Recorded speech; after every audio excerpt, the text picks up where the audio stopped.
First of all, thanks for accepting this interview. And how was the experience to be in this Pokemon world?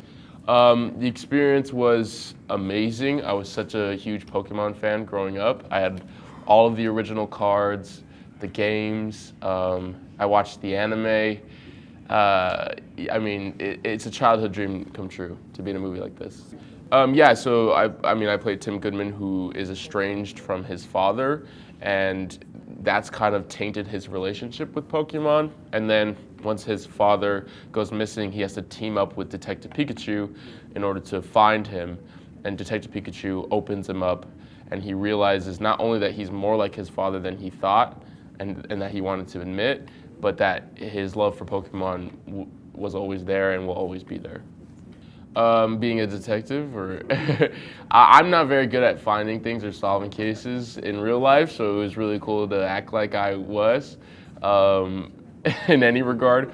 But it's always cool to be a part of like a genre film. I would say this film spans many genres, but because we wanted to commit to this film noir aesthetic and provide the audiences with a true detective film, it was cool to play into that mystery, that thriller aspect of it, in addition to all of the fantasy and magic that always comes with Pokemon content. I think it's the aspect of magic and fantasy, and people always want to explore worlds that aren't their own.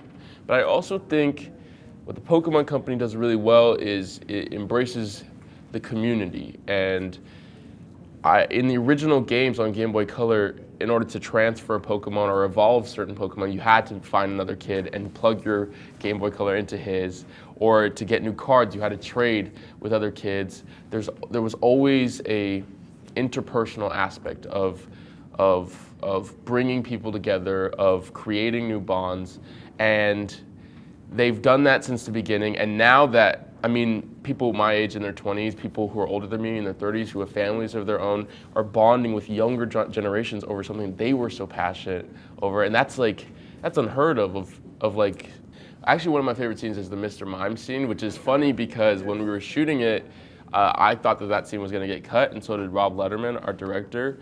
But then in the final edit, it blew everyone away, and it's one of the funniest scenes, and yeah, I love it.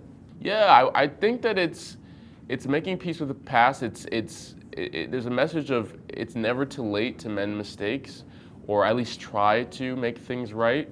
And I think that there's also a message of family, and that you can find your family anywhere, and that familial love is one of the most important things. And yeah. Thanks a lot. Thank you so much. Gracias.